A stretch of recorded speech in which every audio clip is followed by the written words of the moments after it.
It is my pleasure to introduce Sarah Poet to the podcast. Thank you, Sarah. Welcome. Hi, Emily. It's so good to be here with you. Thanks for inviting me. Yeah, I'm so excited for this conversation. We're going to be talking all about relationships and healing separation to come into divine union, which is such a juicy topic and can be, I believe, a benefit whether we're in a relationship or we're not in a relationship. Yes. There's so much there. And before we dive in, I would love to just share a little bit about you and Mhm. read some of your bio. Um, so Sarah Poet is a truth seeker, a thought leader, a former school creator turned feminine masculine integration expert, and a medicine woman for modern times. It is Sarah's mission to serve the true evolution of human consciousness and relational potential and to integrate feminine and masculine on all levels and to bridge us collectively from separation to connection. Sarah helps couples, individuals, and organizations heal separation traumas inflicted by patriarchal culture and come into deeper connection via integrity, embodied intimacy, resiliency, authenticity, and love.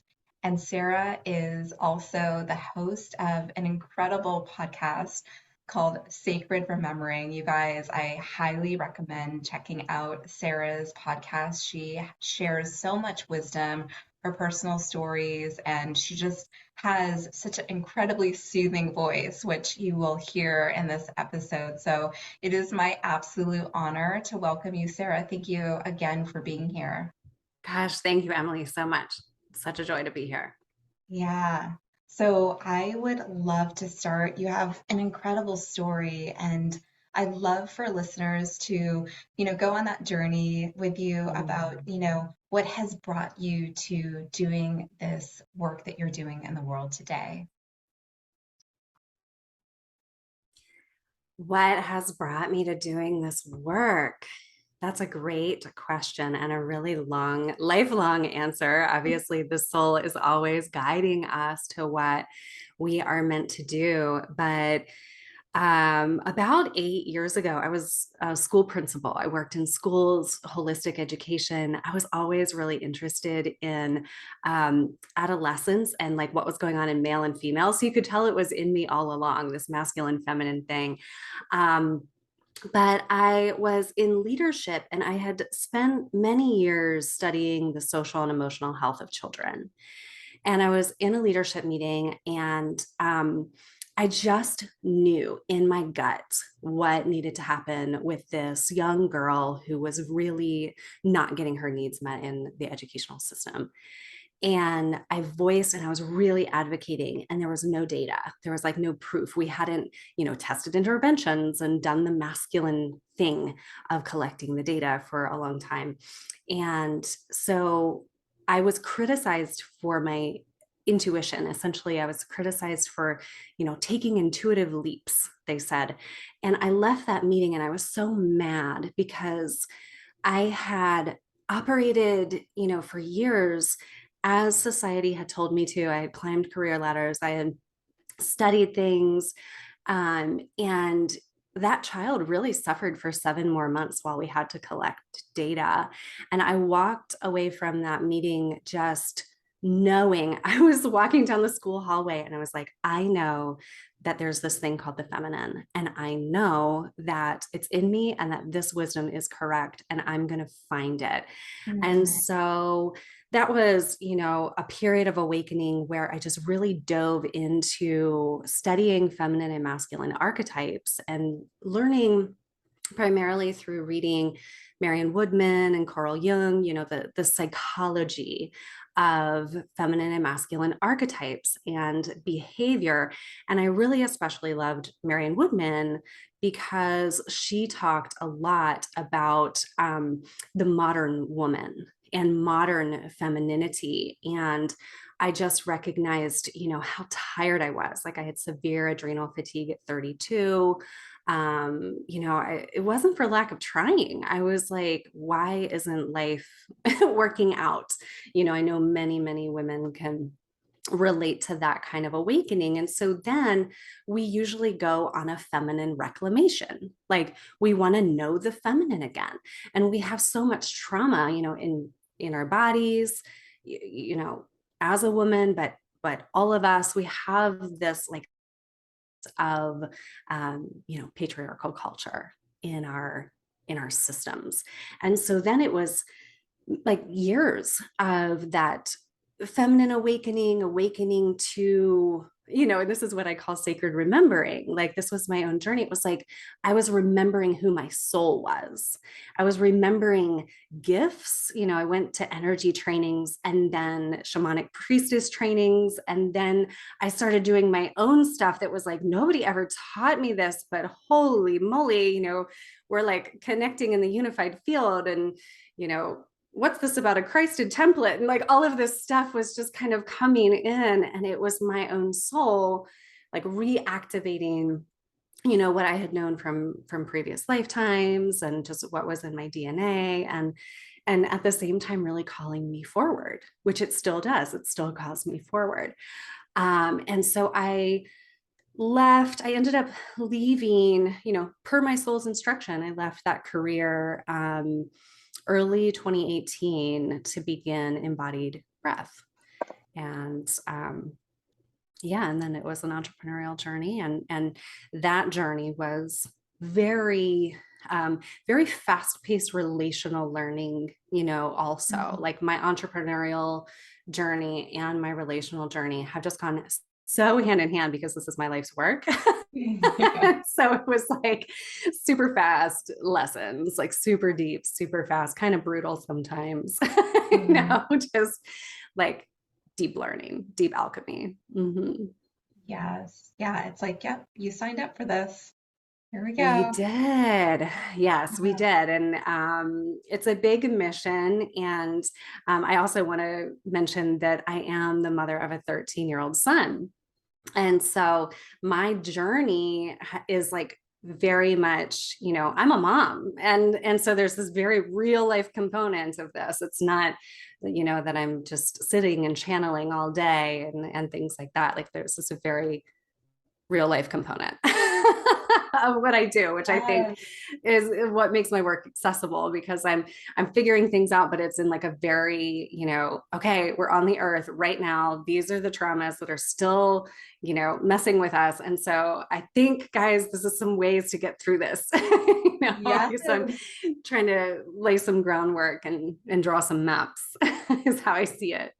It's so helpful. It really is, because it's like being able to bring all of this wisdom down and be able to translate it in really practical, tangible tools that people can integrate into their everyday lives. It's like, hey, I'm doing this, I'm experiencing this, and it's really relatable. And then, by the way, we're talking about relationships. Oh yeah, the relationship that we have with our children, with our Mm. parents. So it's so multifaceted, but I want to go back because there's so much in your journey that I can relate to, that I know that listeners can probably relate to as well. And, that adrenal fatigue, that, Yeah. doing it in a prescriptive way of, perhaps what is taught, what is informed of, the working that's just not working. It reaches a point where it's like there has to be another way of doing this. And that, like you're Yeah. sharing, is that sacred remembrance, that journey of really remembering a different way. And I love how you describe that, because it is the point often where we can get in touch with so much more of ourselves. Absolutely. I mean, obviously, these are really big times on the planet, and where we're going, we have ancient templates for, but we have to bring them forward into modern times. So it's sometimes I use the phrase remembering forward. Like Mm, we are remembering these ancient templates, and then we're responsible for the application of them into the new. And so I recognize that my soul really has been questing for new ways, like new ways of relationship, new ways of doing business, new ways of securing resources, which I really talk a lot about with women. That's been the bulk of my work really for the last 2 years, Mm, is talking to women about our internal resources, because that's so much of the hustle culture, but also the patriarchal culture and messaging that really relied on the feminine energy depleting itself, or just being taken, we could say siphoned, mm, so whether it's in women's bodies or in the earth body, there's been a norm of, well, we'll just deplete that. We'll mm, just we'll build these systems, and we'll just take of these earth resources, and we'll just deplete it. And so the feminine energetic itself has been depleted. And I think we could, ask any modern woman about that. And she'd be like, yeah, I'm tired. yeah. And I think it Yeah. goes beyond that even to even Mm, all genders. I mean, it's like there is such an overemphasis or out of balance between the masculine and the feminine, and that is tiring. That is it exhausting. is. It is. So we're resurrecting the healthy version of both. We're resurrecting healthy, conscious, vital feminine, healthy, conscious, vital masculine in every human body, regardless of gender.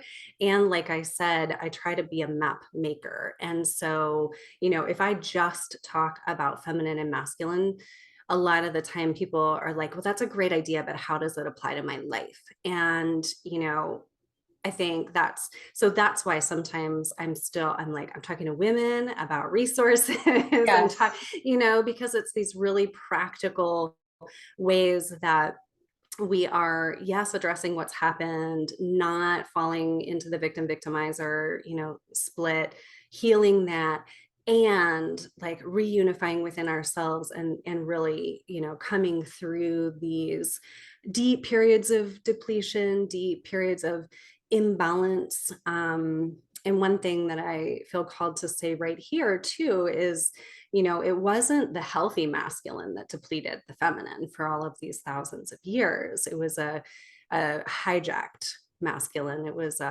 like a taker energetic, a dominator frequency. Mm. And that's not the gorgeous and healthy masculine that we want, that we, want to bring through us, want to bring through our businesses, our leadership, our men. Um, and so, everyone has both. And I think that you're absolutely 1,000% correct that the more we know both of these archetypes inside of each of ourselves, the more we are healing these planetary frequencies. Yes, Yeah. absolutely. Yeah, and you have a pathway to reunification for women, which I would love to get to in a little bit. But I first want to ask you just basic, how would you define sacred masculine? Mm, mm. Thank you. How would I define sacred masculine? So define is interesting, right? Because that goes to just mental. And Yeah. so words, I would invite listeners to, feel frequencies, right? And I also want to name that when I start to say some of these things, if we have trauma around, father or masculine or something like that, then these kinds of ideas could be what we would call triggering, and then it's like territory to move through, right? So if someone had said to me early on, reunification with the Holy Father, I would have been like, what? My father, and I had so much church trauma, I had so much dad trauma, that a concept like reunification with the Holy Father early on is just like, it sounds bonkers, right? So what I associate with the holy masculine or the sacred masculine, um, an abiding frequency. Um, the masculine I see as the electrification that creates structure. Okay, so the feminine is the magnetism energetic, and the masculine is the electrification energetic. And so the sacred masculine I associate a lot with light frequency, consciousness frequency. And so it's the consciousness, the light, the electrification that helps to structure creation, that helps to structure creation. So I'll name some other words. I think it is provisional in a sense, but I don't think it's the only aspect of provision. Um, Loving. I think that there's this king heart aspect. I think of King Arthur. My son and I did a really deep dive into King Arthur last summer to really study this archetype and really how he took care of his kingdom and the land. I think that this is a really big essence in masculine kingship right now is the provider protector frequency around like all of the kingdom, so to speak. Like a king would take care of the kingdom, so the resources, the land, the women, the children, the community, yeah, the earth itself. And so in that way masculinity is very fatherly, very, very provisional in a fatherly sense. Yeah, that's so beautiful. And I love how you describe it as a frequency and really getting in touch with that feeling, with that frequency, because these are terms that we hear so often. And to really connect with how that feels energetically for ourselves, because I feel like everybody has like a slightly different feeling that's associated with those energies and those frequencies. And so, but just hearing you talk about it, it's like, yes, the structure, the sacred container, the electrifying energy. So all of this really is such a beautiful dance between Shiva and Shakti, or divine feminine, divine masculine, however, it resonates for you personally. And I'd love to move from there to something that you brought through in the beginning, which is around getting your needs met. And you brought that in a reference to a story when you were in the school system. And I think that's such a great place to start because, whether it's the energy of in our careers or in our personal lives or in our relationships, there is this feeling of, how do I get my needs met? And sometimes it even is, what are those needs? What are those desires? Getting in touch with what those are at a really, intimate level. And so I'd love for you to share just, what that might look like and some of the things that maybe stand in our way from a separation perspective. That's such a great question. And I think I'm going to kind of answer it through the back door a little bit and then circle back around. So last weekend I was at this in-person event and it was very special. And we were having a conversation about community accountability and how to do that in a peaceful way and how to maintain connections and actually build relational connections, when there's a transgression, like when there's something that has happened. And it was a 2-hour conversation. I feel like I've just been waiting to have it for years. I'm so excited about what may transpire. But, I always try to bring it home first because I think it's really easy for us to point fingers. I mean, it's just real, it's the human condition of like, it's their problem. And if we feel like the victim, and this happens in masculine, feminine dynamics and gender dynamics a lot, if there has been a transgression or we feel like a victim, then we're more likely to point a finger. And one of the things that I really was reflecting on after this past weekend's conversation was the question to ask ourselves first: where am I out of intent? The transgressions that I have, perpetuated. right? Mm, Like, how am I contributing to this separation dynamic? mhm. And wow, if we can start there, right? Because Huge. whenever, huge, when something goes wrong in a relationship and we have a relational trauma, which is the reason that relationships don't work out, these relational traumas, we bring them through from our past, we bring them through from our parents, and these imprints of certain traumas, and the repeated wounding that comes up in this lifetime, throughout lifetimes, and we're just really trying to like resolve it. Well, there's really no better place to resolve it than in a relationship. Totally. And it is going to be the exact place where a relationship would break down or break apart. And so at that space where the trauma has been triggered, the deep, and really that's based on like a deep desire for love and connection, right? And so now you have two people that are hurting, or just potentially the relationships breaking down, and right there is so much potential, like right there. So if those two people can come together in a peaceful place, or with a third party, like that's why I do the couples coaching that I do, we can get through that huge opportunity, right? For it's really an opportunity for connection. Mm, But you asked a question about needs. And so I think I want to bring in the call to consciousness here around what we say we need and where that's coming from. Because if our traumas, traumas of separation, mother wound, father wound, if they're triggered, then what we think we need may be coming from a wounded or unconscious place, and then we could be grasping for something to satiate that, but it's really not the most conscious need.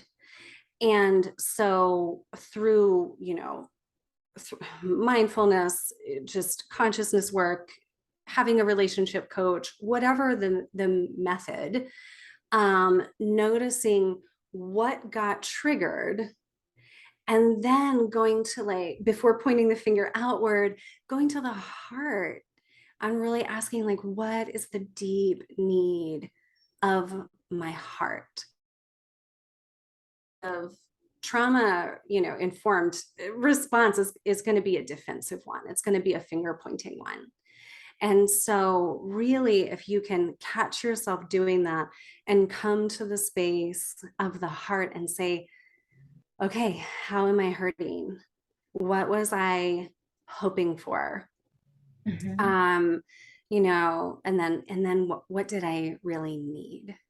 And Yes. I think those answers are just going to be very different. And the second way of answering that needs question is really going to lead you to opportunities for connection, because those are the needs that you can voice, to the partner, to the relationship, rather than what we typically do is something accusational. Yes, yes. Yeah. This is so good for everyone to take in. So I just want to like mirror this back and make sure that I'm getting all of it. And first, just starting by even perhaps defining what relational trauma is, or separation trauma, because sometimes we think of trauma in like big T, but I feel like this could be anything from just a little trigger or feeling like we're not as there's a block in terms of our intimacy of, how would you define it? Yeah, that's great. There's big T, little t, there's ongoing, there's the incident of trauma. There's also like really blatant trauma, and then the insidious trauma. So I think trauma is something that I've never said it like this before, but it's really something that disconnects us from our source connection. It Mm, makes us forget who we are, and that we are connected to this God source intelligence. We are infinitely loved. And so we forget that we're loved. We forget that we are provided for by you know, the universe or God or whatever you call it. And so when we forget, and humans have been playing this great forgetting game, when we forget that we are connected to the infinite source of love, then we walk away from situations thinking that we have to please another in order to receive love or to receive money. So it can be a psychological trauma, an emotional trauma, physical, sexual. And I don't mind sharing aspects of my experience. You mentioned how I tell a lot of stories, and I do. And my personal story has not been an easy one, but my goodness, my soul was serious when it wanted to learn the masculine, feminine, in this lifetime. And so, I incarnated into a family lineage with a lot of intergenerational trauma and like um, deep abuse cycles.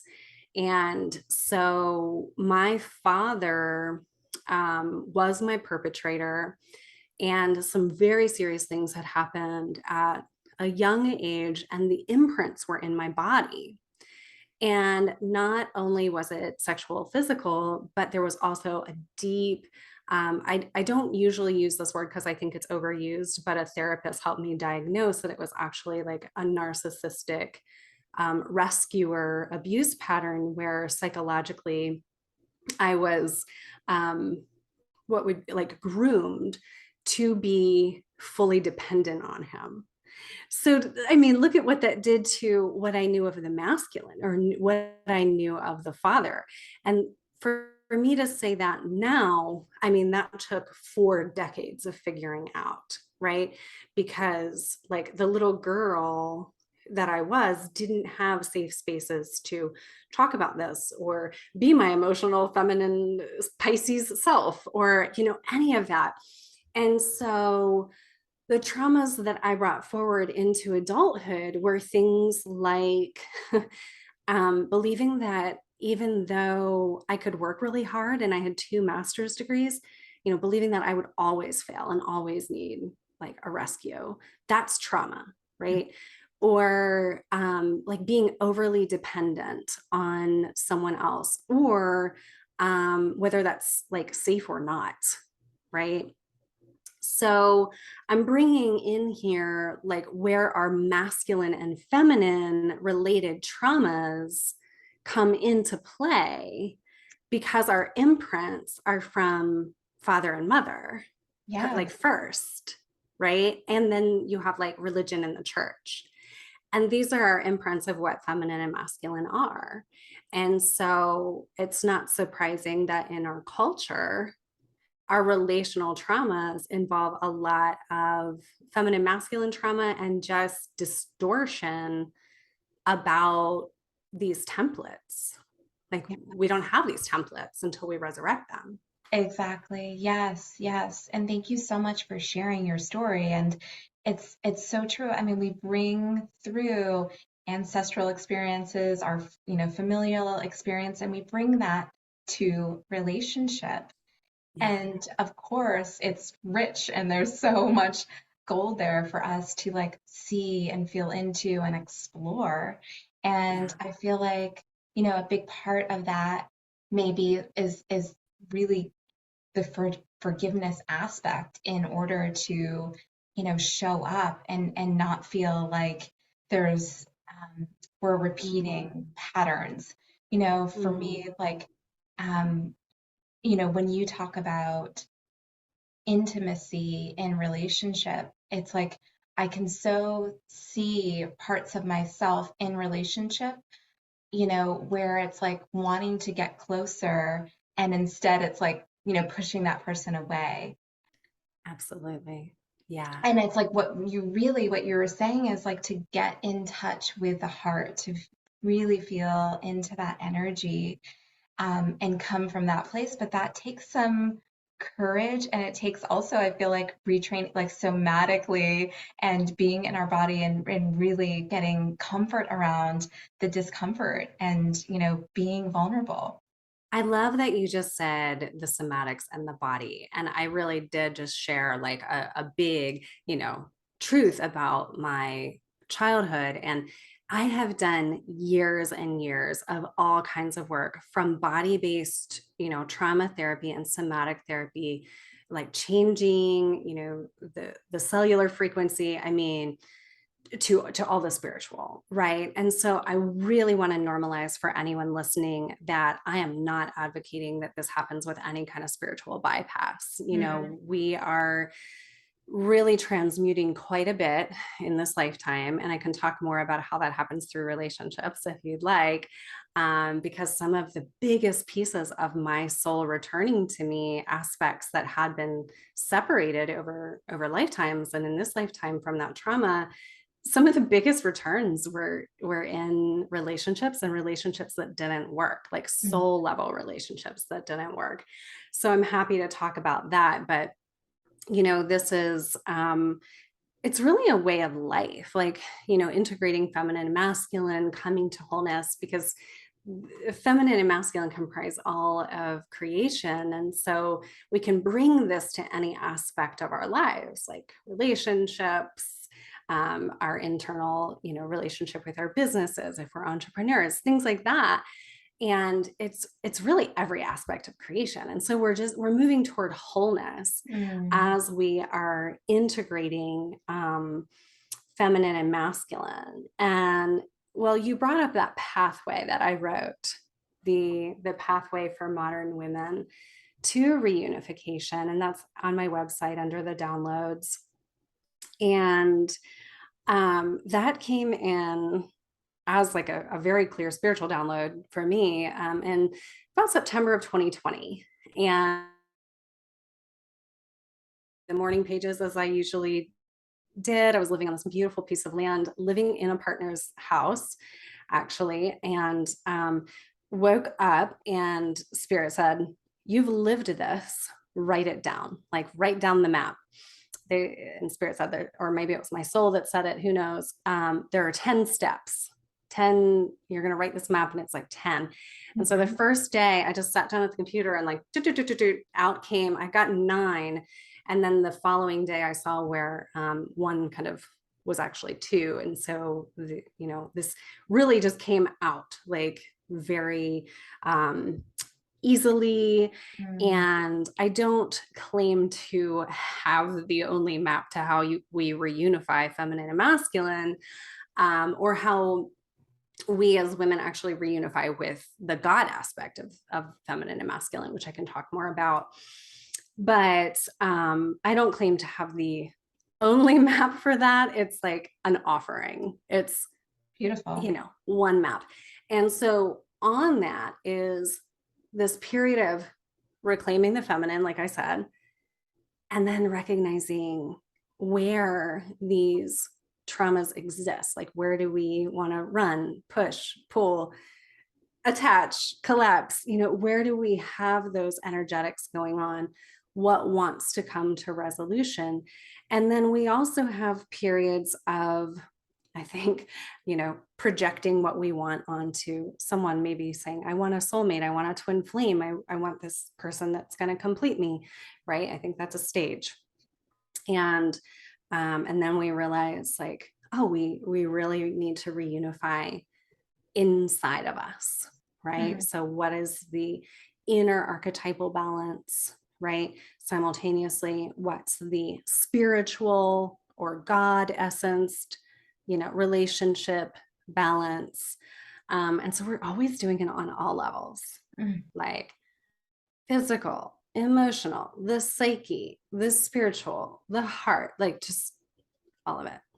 Yes, I love that you have that pathway for people, and people can find that for free on your website, which is Yeah. such a valuable tool. I mean, the reunification piece, I think, is so important, for whether you're in relationship or you're not. Yeah. And what are some maybe like key takeaways from that, that people can maybe begin to start feeling into.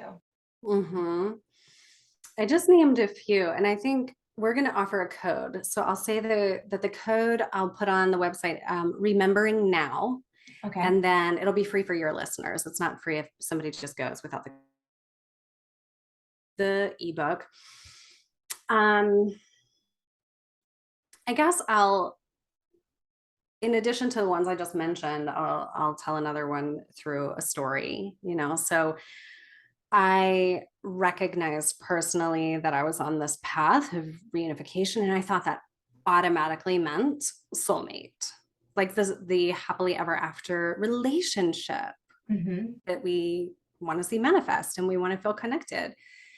And so I actually met, we have all these kinds of words for this, like twin flames, soulmate. I actually don't attach to any of the words at this point. I think, we're soul families. It's very complicated what's happening. There's so much working for us. Is there just one person for us? Absolutely not. Like love is everywhere, right? You're gonna meet a person. But I think the person that I met was actually like what I would call the monadic twin. But Mm-hmm. I've heard Lisa Renee talk about like this genetic monadic twin. And so we actually met like on this earth in this lifetime. And it was the worst circumstances that I won't go into, but it was like, well, we have to be together. We have to try to figure out these circumstances. And it was so stressful. So here I was like, yippee, look, I went on to this soul path and here I'm finding the love of my life. And oh my gosh, we found each other. I'm telling myself all these stories about that, right? And still doing trauma healing, running my business in feminine masculine. And we were like planning on rearranging our lives to be together. And then kind of all of a sudden, and there were circumstances, but like all of a sudden, it was like something took over him and he became kind of violent, kind of like anti me, like something got into him, is how it felt. And I think this is probably true, or it was like his soul wasn't ready to move forward. I could guess a lot of different ways, right? I was devastated because I thought that I had gotten so far on this path and I had made all of this meaning about what this should be. Well, we didn't have the trauma informed tools for relationship. Like I had done a lot of that work, but he really hadn't. Mm-hmm. And so, there's a case for really like healing our trauma, getting into that self regulation, on the path to finding union, Mm. so that we can, without like being massively triggered. Um, and so, long story shorter, I went through significant collapse at the end of that because the meaning that I had made was I found my person and now he's gone and I'm not even 40 yet. And it was so hard, like on top of a lifetime of other hard stuff, that I actually just kind of collapsed for a while because I had had this program of like, got to get up, got to be strong. And that's when I really remembered this holy father aspect. Like that's where, because up until that point I had been talking about masculine and feminine kind of on more of a 3D level, or like a 3D 45D level, or a little bit spiritual, but mostly, I think as women, when we think of sacred masculine, we're thinking of things that we want the man in our lives to show up with. Like it's a projection. It's like projection, like my father wasn't safe, so I want you to be safe. My father, wasn't provisional, couldn't keep money, you know, I'm making this up right now, like couldn't keep money in the house. So I want a man that really has a command of money. Like we have these projections and then we call that our understanding of sacred masculine. And it's not, it's a projection. And so that's when I really, really remembered oh, you know, we had a pre-life agreement, I would imagine, where, we came to wake each other up in a very, very big way. And he did lead me to union, not through the idea that I had of what union should be, but he led me to, concepts of Hieros Gamos and like the reunification with God source. Mhm. And so that's when I just really realized that point. So that's a point on the map. Yes. Great to answer your question in a really long way. But How valuable. there's, sometimes when the relationships that you really want to work out are not working out, it's that perfect opportunity to integrate that soul piece. And so I'm honestly so glad that I was able to receive that gift and send me on my soul journey, even more so than that relationship. Like, Yes. whoa, that would have Yeah. been almost a stopping point of sorts. And this has been, you know, an evolution. Yeah. So, I feel like so many people can listen to your story, especially, having done a good amount of work and then being like, of course this is a relationship, of course it is, and then being like, no, it's not, and moving through that, but then also recognizing what gifts there are in all relationship for us. I mean, yeah, really, truly. We were chatting a little bit about this before we even started recording, is just how relationships can truly be some of our greatest teachers, activators, um, yeah, yes, soul yes, initiators. And I guess yeah. I'm curious, so many questions are coming up from this point, which is about, if we're recognizing that there are a lot of triggers in relationship, or there's a lot of separation that needs to be healed. Um, do you feel like you can do this work in relationship together with a partner? I do. I do for sure. I think that the consciousness required to refrain from projection is higher potentially if you're trying to grow in this way inside relationship. Um, but the thing that I see with my clients, um, okay, I'm going to say this, and there may be other answers, but these are the two things that are coming up at this moment. So, one, is there a commitment on the part of both parties?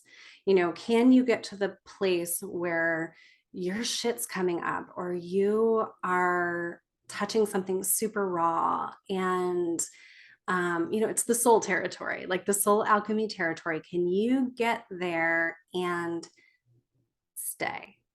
Hmm. Right? So these fight or flight patterns will take us out. Like, so are two people committed to working through it together? That's like the number one, you know, will it work or not? That's number one indicator.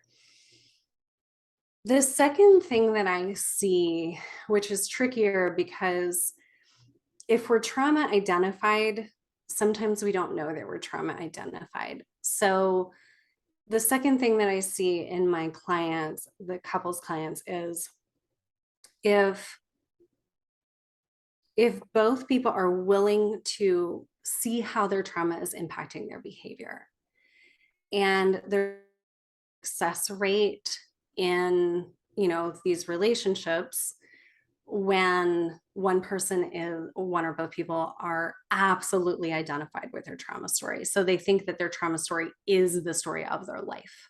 Hmm. So that is the other time that I see that people are unable, to work through relationships, and grow and evolve together. But then I would actually say, like, that's the point of growth. Like the end of that relationship can be the point of growth and integration, that you need. It doesn't have to last in order to be the integration that you need. My last, relationship lesson took 4 months. Hmm. It wasn't like I didn't need to spend years with this person. It was 4 months, really got the integration, and it was complete. So it doesn't, relationships will last different amounts of time, I think, depending on what really wants to be integrated, like what point your souls are at. Absolutely, absolutely. And I think that one of the keys, as you mentioned, is absolutely the commitment and, on both parties to want to do that deeper inner work and show up Yeah, together. I mean, if not, it's really impossible. I think it is. I think it is. And there's a lot of spiritual talk out there, so I think that there's a lot of we're starting to understand the concepts. And when we want to integrate those on an embodied level so that we can really have this layer or this level of embodied intimacy and deep connection, that requires going into that soul territory, which is muckier, it's messier, it's hard. It's like the places that we've been, protecting or just really wanting someone to meet us in that space of love. And so, it's not just having the concepts Hmm. of relationship, but really being willing to go into the messy parts. Mm-hmm. Yeah, so beautifully Yeah. said. That is so Yeah. true. And, one thing just in preparation for this conversation, was thinking a lot about relationships in general. And, I feel like so often it can be, you maybe, we've done this in relationships or have, been in friendships where people are talking about relationships and it's like, oh man, this narcissist that I'm in a relationship with, and it's right, and it's like all it's looking externally, it's pointing the finger, and and it's not a deeper level of awareness, like looking at the bigger picture of like, oh, how am I co-creating this relationship? Like really getting Yes. away from the, victimizer um, Yeah. paradigm and looking at how are our wounds really creating this dynamic. And Yeah.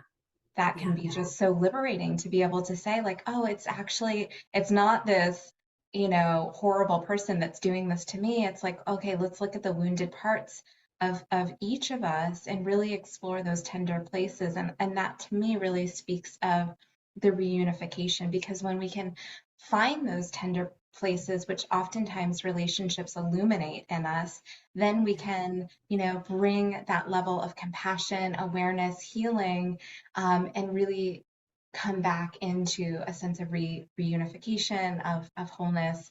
Um, and there's Yeah. so much, gold and gifts Yeah. in that journey. Yeah. Yeah. Yes. It is the path and it's messy. And I just want to say again to normalize, we all have these traumas of separation in us.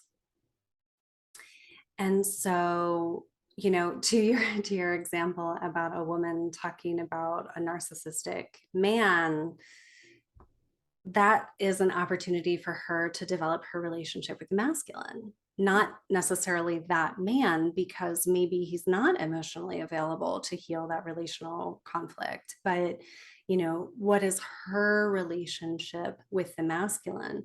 And I know that you're really interested in giving your listeners tools. And so this is one that I would give. This is one that it feels almost too simple an entry point. But when I ask women who are talking about what men have done and have not done and how they've let them down, et cetera, et cetera, et cetera, I say, what is your relationship with the holy masculine? Like, what is your relationship with the God aspect of masculine or sacred masculine, if you call it? And very few women have one. Like, Mm, very few women are, cultivating this. Like, we've collectively spent a lot of time reclaiming feminine, beautiful, very important. But what is our relationship to the holy masculine? And most of this earth's population right now still has masculine related trauma, right? So like women have father trauma or god trauma from church, and so it's like, well, what are you expecting of men if you don't know the beauty masculine in your heart? Like if you can't love the masculine, you know, essence of creation, then maybe it's a little unfair what we're asking, of this man to do, because that's a projection, right? Like her heart is disconnected from the masculine, and she's saying, I want to experience it. Like we want to experience this wholeness, and we look for that in relationships, and we project. It's like um, projecting our desire for God onto another human, Mm. and that's going to be a letdown every time. Right. Like, right. So if we do the work of remembering, like, what is my relationship to the masculine? How is it in my life? How is it providing for me? How do I want to talk to it? How do I feel it? How do I know when it's here with me? And then same with the Holy Mother, the sacred feminine. And so when we have that kind of inquiry and that kind of relationship, that's a holy existence. It is. That is Both use, yeah. That is beautiful. And what that's bringing up for me and your sharing is not only how valuable that is in partnership, but then also if you are calling in partnership and to really Yes. get that clarity prior to. And it's, yeah. What are there other things that you would recommend to cultivate either Mm. within yourself To cultivate feminine and masculine within the self. or Well, I, in preparation for mm, divine union or divine partnership? yes, I think one of the really important, probably the most important things that we can do is, if we are a feminine essence being, or a woman, we probably have a father wound. And then because these splits have been in the programs on the planet, right? And these gender ideas. And so we have gender related trauma. And so the feminine essence beings, I'll say women, but it could vary, have father wound trauma. And then the men, or masculine essence beings, have mother wound trauma. So we've been separated from the holy aspects of both. And so, as women, like I said a few times, we reclaim the sacred feminine. Well, we also have to look at our father wounding. And like I just explained, our relationship with the holy masculine. And men have to do that too in relation to the mother. And this is something that I think is less talked about, although in shadow work, you see, this mother wound mentioned. Um, so if we lived in a culture that repressed the feminine and the importance of the mother for everyone. Well, what that does for men is, it is a massive chasm in men's relationship to the Holy Mother as well.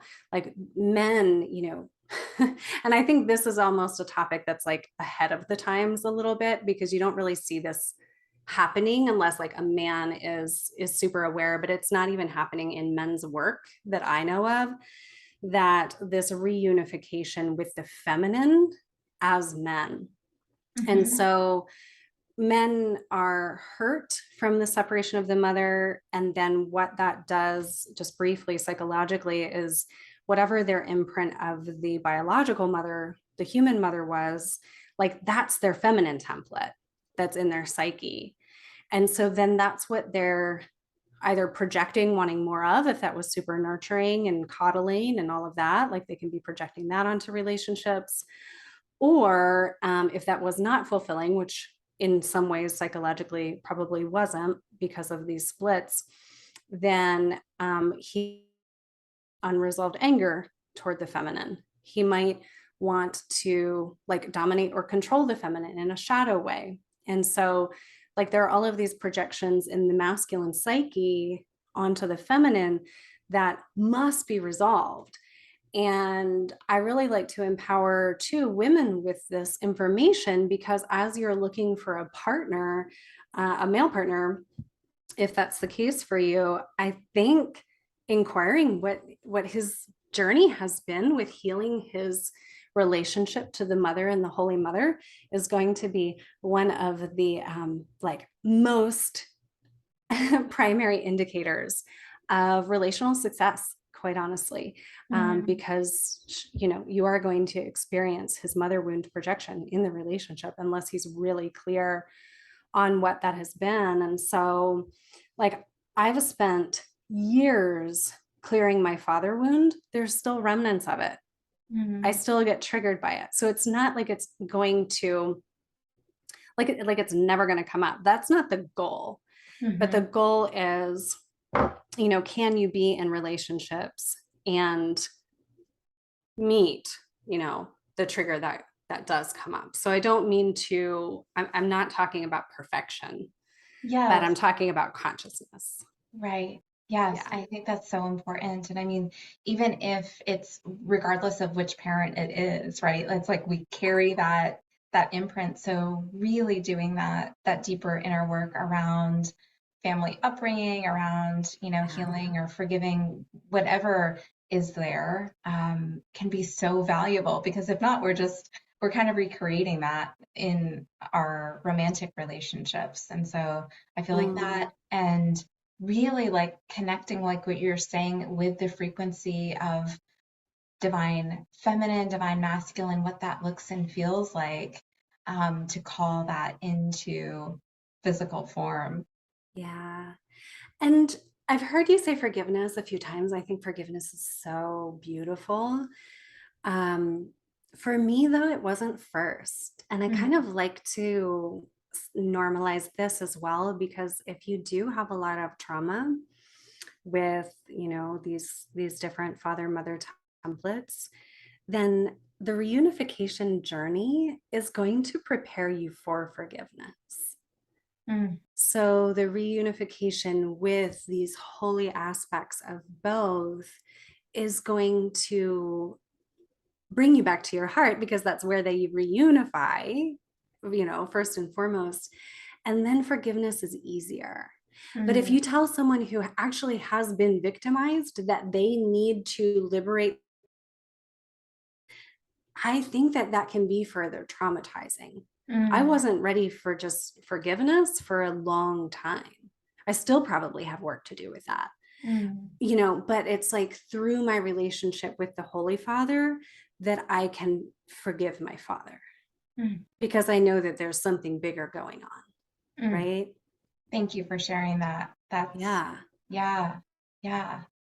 And I feel like, I mean, the work doesn't end. We're constantly growing and evolving. And, that's such the interesting thing about relationships is that, there's two people that are evolving and growing, transforming individually, and then you put them together collectively. And I feel as though, one thing you talked about holding a sacred container for couples, which I think is so important and valuable, but then also, we each are on our own individual path. And so whatever that looks like for each individual, finding the tools and the journey that feels most supportive and nourishing is Yeah. so important.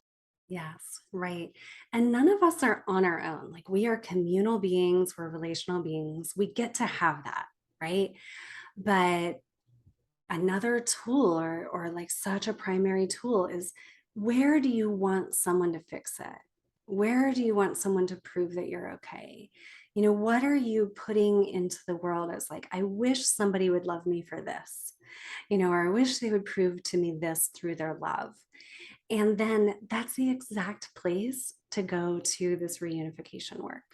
Mm, Like, oh, okay, I really want somebody to, validate the worth of my love. That was my last one, by the way. That was my personal example. It was like, and it took to, the end of this like beautiful 3 month dating endeavor with a super high level man, and this like standard rejection wound started to come up for me. And I was like, All right, what is this? Opportunity to integrate, and really what it was me projecting onto him, like, please, validate the value of my love.